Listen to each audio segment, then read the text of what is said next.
كم مرة شعرنا بأن الحياة تضيق بنا؟ كم مرة نهضنا من جديد؟ كم مرة وجدنا أن اليأس ليس قدرنا، بل الصمود هو خيارنا؟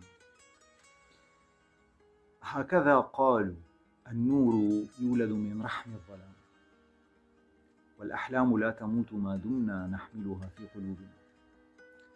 فلنستمع معا، لا بآذاننا بل بقلوبنا التي تؤمن بأن الأمل هو سلاحنا الأقوى.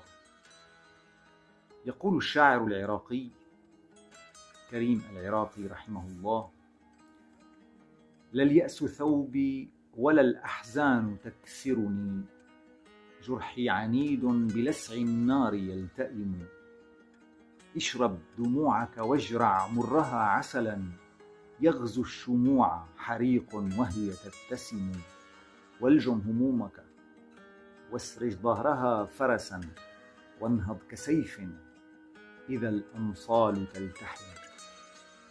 وانهض كسيف إذا الأمصال تلتحم.